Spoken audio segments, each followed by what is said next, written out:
Inflammaging é um conceito novo da área médica que corresponde ao processo inflamatório do organismo relacionado ao envelhecimento precoce. Alguns estudos ligam esse envelhecimento ao estresse oxidativo, ou seja, ao excesso de radicais livres no organismo. Então, uma pessoa pode ter 20 anos de idade cronológica desde o dia que ela nasceu, porém ter um organismo mais envelhecido, correspondendo a 30 anos ou 40 anos. Isso depende, então, do que está acontecendo dentro do organismo. Hoje, utilizamos exames nutrigenéticos para avaliar se uma pessoa tem uma tendência maior a produzir substâncias inflamatórias como TNF-alfa, como interleucina 6, ou se possui alterações genéticas, polimorfismos genéticos, que dificultam a produção de enzimas antioxidantes, como a sódio, como a catalase, como a glutationa peroxidase. Se a pessoa tem uma boa resposta ou uma resposta ruim à coenzima Q10. Na síndrome de Down, por exemplo, é muito comum encontrarmos inflamação aumentada, estresse oxidativo aumentado, mesmo em bebês. E ao longo da vida, essa inflamação de baixo grau, esse estresse oxidativo, estão associados a uma maior incidência de doenças crônicas. É muito comum também no inflammaging, nesse envelhecimento acelerado associado à inflamação, o envolvimento de células do sistema imunológico que vão produzindo cada vez mais citocinas inflamatórias.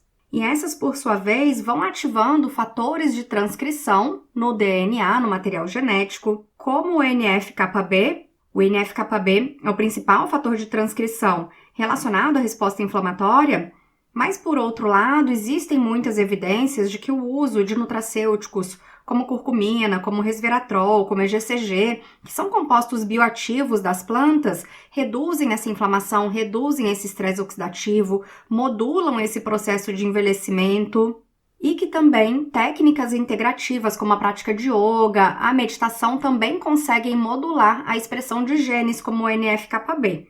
Esse estresse oxidativo também pode ser modulado pelo próprio consumo dietético de macronutrientes. Então, por exemplo, nós vemos no exame genético que muitas pessoas possuem alterações que dificultam o uso, o processamento de lipídios saturados, de gorduras saturadas, e isso gera lipotoxicidade e gera mais estresse oxidativo, gera mais inflamação e mais envelhecimento precoce. E existem pessoas que têm uma dificuldade no processamento dos carboidratos. Isso gera uma glicotoxicidade que também ativa esse processo de inflammaging, de envelhecimento precoce, que vai estar associado lá na frente com doenças como Alzheimer. Por outro lado, os compostos dos alimentos, os compostos do chá verde, os compostos do brócolis, os compostos do açafrão vão estimular um outro conjunto de fatores de transcrição. Transcrição, para quem não lembra, é a primeira de várias etapas da expressão gênica do DNA, onde esse material genético vai ser copiado. Então, voltando, várias substâncias das plantas, várias substâncias dos alimentos, assim como a atividade física, pode estimular fatores de transcrição que, na verdade, melhoram o comportamento do nosso material genético, que reduzem o estresse oxidativo, reduzem a quantidade de radicais livres e reduzem a inflamação. Um desses fatores de transcrição protetores é o NRF2, que inibe a superprodução de citocinas inflamatórias. Isso é super importante para a prevenção, então, de problemas autoimunes, de Alzheimer, de problemas gastrointestinais, de problemas respiratórios, renais, musculoesqueléticos, danos na pele, danos nos olhos, danos na retina. E aí, além do EGCG, da curcumina, do sulforafano do brócolis, vários outros compostos, como resveratrol, como quercetina, catequinas, silimarinas, genisteína, antocianinas, vão ter um papel nesse estímulo do NRF2, dessa substância protetora, que inclusive vai ativar a biogênese mitocondrial, a produção de novas mitocôndrias. Isso é fundamental para a gente ter uma resposta adequada antioxidante, para que a gente se sinta bem, para que a gente tenha vitalidade.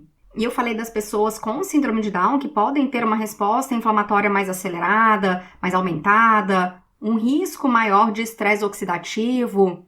E aí essas pessoas precisam, de fato, ter uma dieta com propriedades mais anti-inflamatórias, mais antioxidantes, mas não só essas pessoas, e sim também os seus familiares.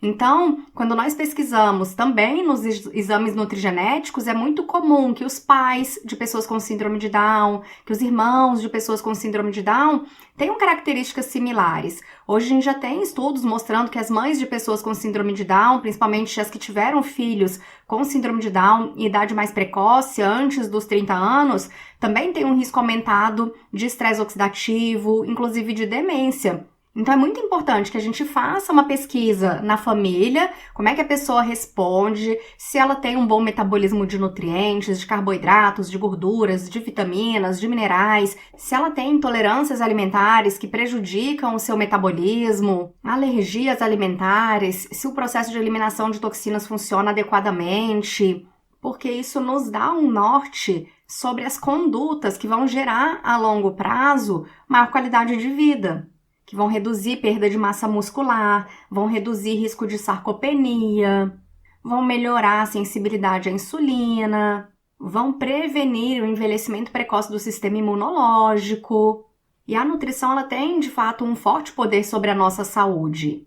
Nós comemos várias vezes ao dia e, dependendo do que escolhemos colocar no nosso corpo, podemos envelhecer de forma mais lenta ou de forma mais acelerada. E se nós conseguirmos casar a nossa individualidade bioquímica, metabólica, com condutas mais acertadas, mais personalizadas, temos aí a cereja do bolo. Porque muita gente tem uma dieta adequada, muita gente tem uma dieta saudável, mas se fazem alguns ajustes com base nos exames nutrigenéticos, as chances de uma vida com mais qualidade por muito mais tempo aumenta muito. E não é à toa que hoje todos os países estão de olho nisso, não é à toa que esse ano o Prêmio Nobel foi para 2 mulheres justamente pelo trabalho incrível delas nessa área molecular. Não é à toa que o Brasil criou esse ano um Programa Nacional de Genômica e Saúde de Precisão, porque nós podemos falar, diminui o consumo de sal, mas isso não é, na verdade, uma estratégia que funciona para todo mundo.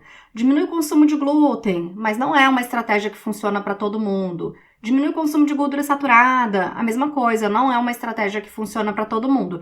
Então, quando a gente descobre o que de fato funciona para cada um, a gente consegue melhorar a produção hormonal, a gente consegue modular a questão inflamatória, a gente consegue melhorar a performance cognitiva, manter o sistema imune mais saudável, manter a inflamação sob controle. Então vale muito a pena, se você já tem um cardápio saudável, mas quer dar uma melhorada ainda maior, quer entender muito mais do seu corpo, fazer sim um exame nutrigenético.